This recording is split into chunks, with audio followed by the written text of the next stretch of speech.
Well, I guess my phone don't like to do videos very well. So we got cut off on the last one that stopped recording. Where was at? It has your 110 volt or your standard household plugs. Your switch is below it. It's kind of hidden. Sometimes it's, if you don't know where it's at, it's hard to see. We'll shut that back off. But it's not quite as big of a unit as the Mega 1 as far as, for me, I like it because it has an hour and a half or 1.5 kilowatt hour battery versus the Mega 1 only has 1 kilowatt hour to it, and it puts out 2,000 watts at a time, where this one only puts out 1,800. But most often for what I use it for, 1,800 is enough. And the benefit of the Mega 1 is you can add a second battery to it. This one, like I said, you can use multiple charger ports in the front. They're all in the front versus the side. So it depends on where you're putting it in your RV, or if you're going to use it at your house, the way you want it. You know, the Mega 1 has all the ports to the side for charging solar as well as electric. Whereas this one, they're both in the front. I don't know, in your manual, it'll give you all your stats as far as how many amps and watts that you can charge in.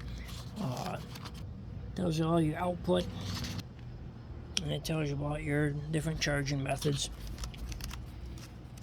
And it, well, it's got a page that shows you all your stuff on your front. One thing I did forget to mention on this one was a light on the back, and it's not there on your Mega 1. So this one works great with camping. If you don't want to have run a separate flashlight, or if you're working outside doing alongside the road, if you broke down, it has a flasher. And one of my other devices that has that on it, I ran down to 0% of battery, but then that light on the back would stay on for 12 hours. I haven't tested that with this one, but the only reason why I did that is because I was trying to discharge the battery altogether. Because on these, they recommend, if you're going to store them, to only keep it about 2/3 charged, so about 67%. But I use them quite often, and I like to have them fully charged when I need to use them. And they say periodically you want to run them all the way dead and then charge them all the way back up before you use them.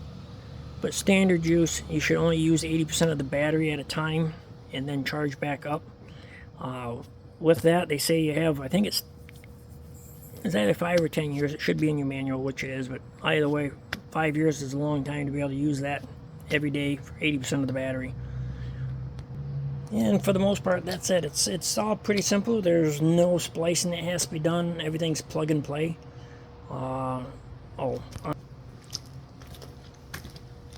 That came with it. That one has, it folds up.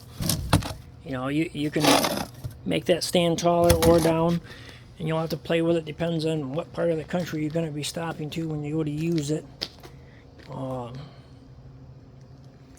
it folds.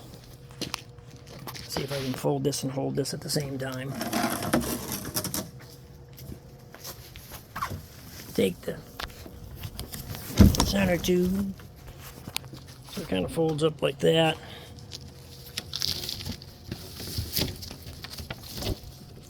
So when you fold it, the two middle sections are in the middle.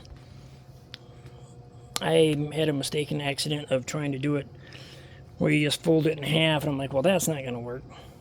So from my experience, you want to fold it in the middle, then it closes back up, and then you've got your strap where it connects, or clasp is, whatever you want to call it. Then you have them on your bottom there, so you'll have 2 on top, 2 on bottom, and you have your handle. Your cord, for me, I just wrap it around the whole thing because it keeps falling apart every time I go to wrap it up. But as you use it, you'll figure out what works best for you on the cording, how to wrap it up, tie it up. Alright, hope this helps.